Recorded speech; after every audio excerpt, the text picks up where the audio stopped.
হ্যাঁ, বাড়িটা একটু নির্জন জায়গায়। আরে দেখো কত বড়, আগের বাড়িটার থেকে ভালো। আর সস্তাও তো বটে। সবই বুঝলাম, বন্যায় বাড়ি ভেঙে যাওয়াতে আমরা এটা কিনেছি, কিন্তু এত নির্জন ফাঁকা, ভূত পেতনি নেই তো? আচ্ছা, আমি বাজারে যাচ্ছি, তুমি ততক্ষণ একটু গুছিয়ে নিয়ে রান্নাটা চাপাও।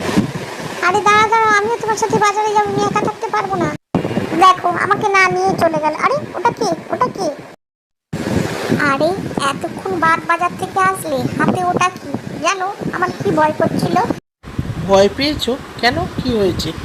আর এই মিষ্টি দই এনেছি, একটু গরম ভাত করে নাও, আজকে এই খেয়ে নেবো, বুঝলে? বলছি শোনো, আমার খুব ভয় করছে। আমি দেখলাম একটা ভদ্রমহিলা এখানে ঘুরঘুর করছে। বাজে না বকে রান্নাটা চাপাও। ইস, ঘরগুলো কি ঝুল হয়েছে। আরে এটা কে? কে আপনি? সারাদিন কে আপনি? এ আবার কি? এখানে কে রে বাবা, বুঝতে পারছি না। যাই, গরম ভাতটা রেখে দিয়ে চান করে আসি। আরে জানলার ধারে ওটা কে? কে ওটা? দেখতে হবে আমাকে পেছু গিয়ে। দেখে আসি তো কে।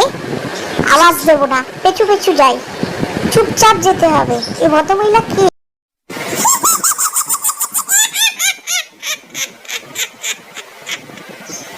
সাবধান হ তুই, আমার বাড়ি এটা, আমি কাউকে এখানে থাকতে দেবো না। শিগগিরই এই বাড়ি ছেড়ে দে। না না, এ বাড়ি ছাড়বো না, অনেক কষ্ট করে। এ কি, এই সন্ধেবেলা পুকুর পাড়ে দাঁড়িয়ে একা একা কার সাথে কথা বলছো? ঘরে চলো, ঘরে চলো।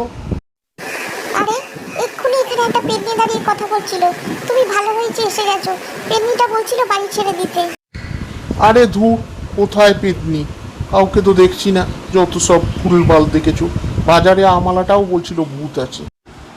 আসলে লোকে হিংসা করে বাড়িটা ভূতের বদনাম দিচ্ছে। চলো চলো। আরে দাদা, ওই পুরনো জমিদার বাড়িটা কিনেছেন, কি ভুল করেছেন? ও বাড়িতে কেউ থাকতে পারে না। ভালো চান তো কাল পরশুর মধ্যেই ওখান থেকে কেটে পড়ুন। দাদা, আপনি ভালো মানুষ, নতুন সংসার করেছেন, ওই বাড়িটা ছেড়ে দিন, নাহলে অমঙ্গল হয়ে যাবে। আমি সহ্য করতে পারছি না। আমার এই বাড়িতে কেউ থাকুক আমি একদম পছন্দ করি না। চলে যা। দু একদিনের মধ্যেই বাড়ি ছেড়ে চলে যা, নলে দুটোরই ঘাড় মটকাবো। ওগো শুনছো, পেতনি এসে কথা বলছে। মামা, মামি, দরজা খোলো, দরজা খোলো। আমরা টুনি আর মুনি, দরজা খোলো গো। বাহ, খুব ভালো হয়েছে। তোমার এই দুই ভাগ্নি এখন তোমার সাথে গরমের ছুটিতে 1 মাস থাকবে। তুমি এদের জন্য ভালো ভালো রান্না করো, এদের সাথে হেসে খেলে সময় কাটাও, তাহলে ভুলভাল যা দেখছো এগুলো আস্তে আস্তে ঠিক। মামি, মামি, তোমরা এই নতুন বাড়িটা খুব ভালো পেয়েছো। কি বড় বারান্দা। হ্যাঁ সোনারা, তোমরা বসো, তোমাদের জন্য ডিমের অমলেট বানাচ্ছি। খেয়ে নিয়ে আমরা বাগানটা ঘুরতে যাব কিন্তু। হ্যাঁ মামি, আমরা এই গরমের ছুটিটা পুরো এখানে কাটাবো। কি সুন্দর ডিমের অমলেটের গন্ধ ছাড়ছে।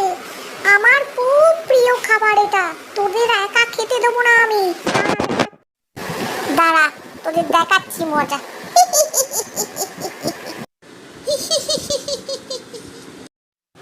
ও মা গো, বাঁচাও, পেতনি খেয়ে ফেললো গো, বাঁচাও। একই কাণ্ড, একটু দাঁড়াও, আমি এক্ষুনি একটা ব্যবস্থা করছি। একটা তান্ত্রিক ডেকে আনছি। তুই আমাকে কিছুতে এখান থেকে তাড়াতে পারবি না। দেখ, আমি অদৃশ্য হয়ে যাচ্ছি। তোর এত বড় সাহস, তুই আমাকে ভয় দেখাস?